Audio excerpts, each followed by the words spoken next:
شمار ان کے فضائل بہت زیادہ، بلکہ خواتین کے حوالے سے اگر بات کی جائے تو اس زمانے ثابت ہے جس طرح سوشل ورکنگ کے حوالے سے کہ اس زمانے بھی خواتین جو سوشل ورکنگ کرتی تھی، ان میں بی بی عائشہ نے جو ہے یہ کافی زیادہ سوشل ورکنگ کا کیا. تو یہ آج کل کی خواتین کو بھی ذرا جو ہے تھوڑی ہمت افزائی ہو تو ان کے حوالے سے بتائیے گا. ہاں بات تو وہی ہے ساری کی ساری. دیکھیں خواتین ہوں یا مرد ہو، اصل اصول تو یہی ہے کہ شریعت نے کسی کو زبردستی پابند نہیں کیا ہے. شریعت نے حدود اور قیود کی تعین کر دیا ہے.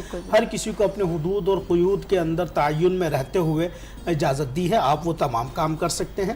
ایک عورت جب اماں عائشہ مجتہدہ ہو سکتی ہیں تو ایک عورت یقیناً پھر ٹیچر بھی ہو سکتی ہے، ایک عورت سکھانے والی بھی ہو سکتی ہے اور تعلیم دینے والی بھی ہو سکتی ہے. تو اسی چیز کی طرف اشارہ ہے کہ عورت صرف اور صرف وہ ہمارے وہاں جو کہا جاتا ہے کہ چولہا چوکٹ کے لیے نہیں بنائی ہے، اللہ نے اس کے لیے بے شمار ذمہ داریاں رکھی ہیں.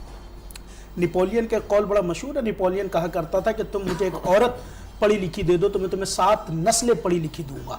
تو یہ وہ اکیڈمی ہوتی ہے کہ جو پوری نسل کو تیار کرتی ہے. باپ نسل تیار نہیں کرتا، نسل کے لیے مدد فراہم کرتا ہے. ماں پوری نسل کو تیار کرتی ہے.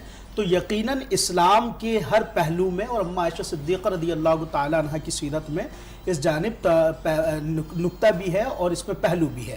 اور جو سب سے اچھی چیز سیکھنے والی ہے وہ یہ ہے کہ اماں عائشہ صدیقہ رضی اللہ تعالیٰ عنہ نے اپنی زندگی تعلیم و تعلم، علم سیکھنے اور سکھانے میں گزار دی.